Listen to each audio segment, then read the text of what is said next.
Advocate Arunkumar, ഇപ്പോൾ ഒരു മാസം നീണ്ട ആഘോഷ പരിപാടികളുടെ സമാപനം ഇന്ന് തലസ്ഥാനത്ത് നടന്നിരിക്കുന്നു. അവിടെ ഒരു പ്രോഗ്രസ് റിപ്പോർട്ട് സമർപ്പിക്കുകയാണ്. നിങ്ങളുടെ പ്രകടന പത്രികയിലെ വാഗ്ദാനങ്ങളിൽ ഭൂരിഭാഗവും നടപ്പാക്കി എന്നാണ് പറയുന്നത്.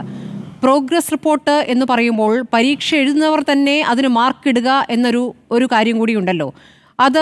അതൊരു ശരിയായ രീതിയാണോ എന്ന ചോദ്യമാണ് ആദ്യം ചോദിക്കാനുള്ളത്. നിങ്ങൾ തന്നെ പരീക്ഷ എഴുതുന്നു, നിങ്ങൾ തന്നെ മാർക്കിടുന്നു. അപ്പോൾ നിങ്ങൾ 100-ൽ 100 നിങ്ങൾക്ക് മാർക്ക് നൽകുകയുമാണ്. ഇനി ഈ പറയുന്ന പ്രോഗ്രസ് റിപ്പോർട്ടിലെ കുറേ പിഴവുകൾ, സ്റ്റാർട്ടപ്പ് കണക്കുകൾ അടക്കമുള്ള വന്നിരിക്കുന്ന ചില പിഴവുകൾ ശ്രീകുമാർ ചൂണ്ടിക്കാണിക്കുകയും ഉണ്ടായി. താങ്കൾക്ക് ഈ പ്രോഗ്രസ് റിപ്പോർട്ടുമായി ബന്ധപ്പെട്ടും ഈ പ്രോഗ്രസ് റിപ്പോർട്ട് നിങ്ങൾ തന്നെ തയ്യാറാക്കുന്നതിനെക്കുറിച്ചും ആദ്യം മറുപടി നൽകാം. ഞങ്ങൾ പ്രോഗ്രസ് റിപ്പോർട്ട് തയ്യാറാക്കിയ ഒരു പുതിയ ചരിത്രം ഈ ജനാധിപത്യ ഇന്ത്യക്ക് തന്നെ ഞങ്ങൾ മാതൃകയാക്കി കാണിച്ചു കൊടുത്തു. ഇതിനു മുമ്പ് കുട്ടികളുടെ പ്രോഗ്രസ് റിപ്പോർട്ടാണ് എല്ലാവരും കണ്ടിട്ടുള്ളൂ.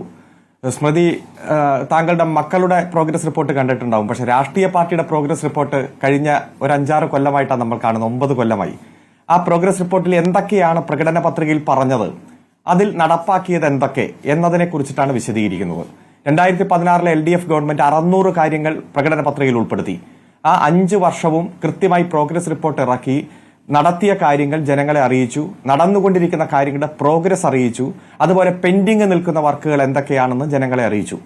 2021 ഗവൺമെന്റ് 900 കാര്യങ്ങളാണ് പ്രകടന പത്രികയിൽ ഉൾപ്പെടുത്തിയത്. ആ 900 കാര്യങ്ങളിൽ രണ്ടാം പിണറായി സർക്കാരിന്റെ മൂന്നാം പ്രോഗ്രസ് റിപ്പോർട്ട് കഴിഞ്ഞ ജൂലൈ മാസം 2-ാം തീയതി ഇറങ്ങുമ്പോൾ 729 കാര്യങ്ങൾ അണ്ടർ പ്രോസസ്സിലാണ്. അതിൽ പൂർത്തീകരിച്ച കാര്യങ്ങൾ കൃത്യമായി തന്നെ സൂചിപ്പിച്ചിട്ടുണ്ട്. ഇപ്പോൾ ഇന്ന് 324 പേജുള്ള രണ്ടാം പിണറായി സർക്കാരിന്റെ 4-ാം പ്രോഗ്രസ് റിപ്പോർട്ട് പുറത്തിറക്കി. ആ പ്രകടന പത്രികയിൽ പറഞ്ഞ കാര്യങ്ങൾ നടപ്പാക്കിയത് എത്ര, അത് നടന്നുകൊണ്ടിരിക്കുന്ന അണ്ടർ പ്രോസസ്സിംഗിൽ ഉള്ളത് എത്ര, ഇനി പൂർത്തീകരിക്കേണ്ടത് എത്ര, കൃത്യമായി തരംതിരിച്ച് 11 ഹെഡിങ്ങുകളായിട്ട് അത് സൂചിപ്പിച്ചിട്ടുണ്ട്. ശ്രീകുമാർ, ഇതെന്തൊക്കെയാണെന്ന് മനസ്സിലായിട്ടില്ല എന്നാ പറഞ്ഞത്. ആ 324 പേജ് താങ്കൾക്ക് സമയം കിട്ടുമ്പോൾ ഒന്ന് വായിച്ചു നോക്കുക. അപ്പോൾ ഈ ഗവൺമെന്റ് ജനങ്ങൾക്ക് വേണ്ടി ചെയ്തത് എന്താണ് എന്ന് മനസ്സിലാവും. ഒന്നാമത്തെ കാര്യം പശ്ചാത്തല വികസന രംഗത്ത് വന്ന മാറ്റമാണ്. ആ പശ്ചാത്തല വികസന രംഗത്ത് വന്ന വിപ്ലവകരമായ മാറ്റത്തിന്റെ ഭാഗമായി ഈസ് ഓഫ് ഡൂയിങ് ബിസിനസ്സിലടക്കം വലിയ മാറ്റം വരുത്തി വൻകിട സംരംഭകരടക്കം ഈ കേരളത്തിലേക്ക് കുതിച്ചു വരുന്ന കാഴ്ച നാം കണ്ടു. അങ്ങ് കണ്ടു കാണും. ഗ്ലോബൽ ഇൻവെസ്റ്റേഴ്സ് മീറ്റ് കഴിഞ്ഞ മാസം കൊച്ചിയിൽ നടക്കുമ്പോൾ 400 കമ്പനികളുടെ നിക്ഷേപം 1,96,000 കോടി രൂപയുടെ നിക്ഷേപം പ്രഖ്യാപിച്ചു. ഇപ്പൊ 2 മാസത്തിനിടയിൽ വന്ന നിക്ഷേപം ആരംഭിച്ചത് കൃത്യമായിട്ടുള്ള വിവരങ്ങളെല്ലാം നമ്മുടെ മുന്നിലുണ്ട്. അതുപോലെ തീരദേശ ഹൈവേയും മലയോര ഹൈവേയും ദേശീയപാതയുടെ ഭാഗമായി കേരളം സ്വീകരിച്ചിരിക്കുന്ന നടപടികൾ, സ്കൂളുകൾ ഹൈടെക്കായി മാറിയതും നിരവധി സ്കൂൾ കെട്ടിടങ്ങൾ പുതുതായിട്ട് വന്നതും, ആരോഗ്യരംഗത്ത് വിപ്ലവകരമായിട്ടുള്ള മാറ്റം വന്നതും, 10,000 കോടി രൂപയിലധികം ആശുപത്രികളുടെ നവീകരണത്തിനായി മാറ്റിവെച്ചതും, അതുപോലെ തന്നെ ക്ഷേമരംഗത്ത് വന്ന നിരവധി ഇടപെടലുകളും എല്ലാം ഈ പ്രോഗ്രസ് റിപ്പോർട്ടിൽ കൃത്യമായി തന്നെ പ്രതിപാദിച്ചിട്ടുണ്ട്.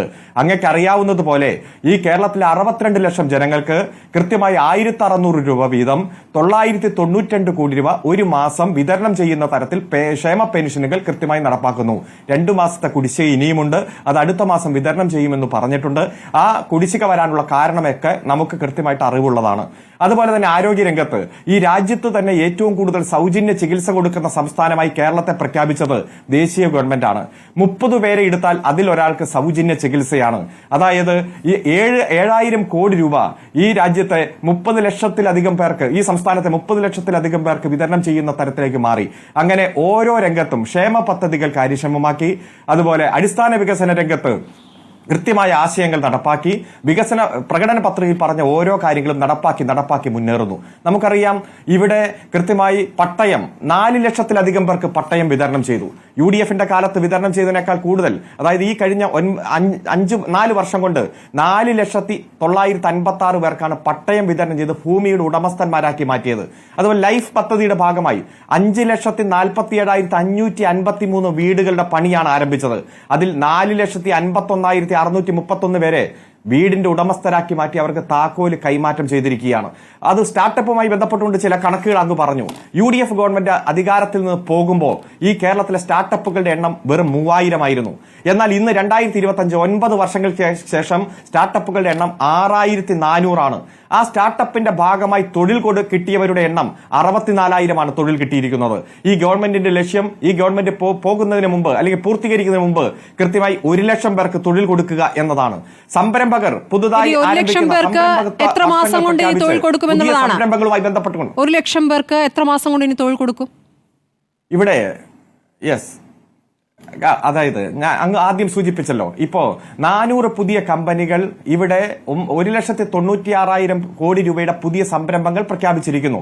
ഈ അടിസ്ഥാന സൗകര്യ രംഗത്ത് വന്നിരിക്കുന്ന മാറ്റത്തിന്റെ ഭാഗമായിട്ടുള്ള പലതരത്തിലുള്ള ഇൻവെസ്റ്റ്മെന്റ് നടന്നുകൊണ്ടിരിക്കുകയാണ്. ആ ഇൻവെസ്റ്റ്മെന്റ് കഴിഞ്ഞ 9 വർഷമായി അതിന്റെ പൂർത്തീകരണ പ്രക്രിയയിലേക്ക് എത്തിക്കൊണ്ടിരിക്കുന്നു. ഇനി അവിടെ ആ ഇൻവെസ്റ്റ്മെന്റിന്റെ ഏറ്റവും പൂർത്തീകരണത്തിന്റെ ഭാഗമായി സംരംഭങ്ങൾ ആരംഭിക്കുന്ന ഘട്ടത്തിൽ നിൽക്കുന്ന നിരവധി സംരംഭങ്ങൾ നമ്മുടെ നാട്ടിലുണ്ട്. അതുകൊണ്ട് ഗവൺമെന്റിനെ സംബന്ധിച്ചിടത്തോളം കൃത്യമായി പറയുന്നു, പ്രഖ്യാപിച്ച തൊഴിൽ കൊടുക്കാൻ കഴിയും. അതിൽ ഇപ്പോൾ 64,000 പേർക്ക് പുതുതായി ആരംഭിച്ച സ്റ്റാർട്ടപ്പിലൂടെ തൊഴിൽ കൊടുക്കാൻ കഴിഞ്ഞെങ്കിൽ വരുന്ന 10 മാസം കൊണ്ട് അത് 1 ലക്ഷത്തിലേക്ക് എത്തിക്കാൻ പറ്റിയ ഒരു സംവിധാനം ഇവിടെ ഒരുക്കപ്പെട്ടിരിക്കുകയാണ്.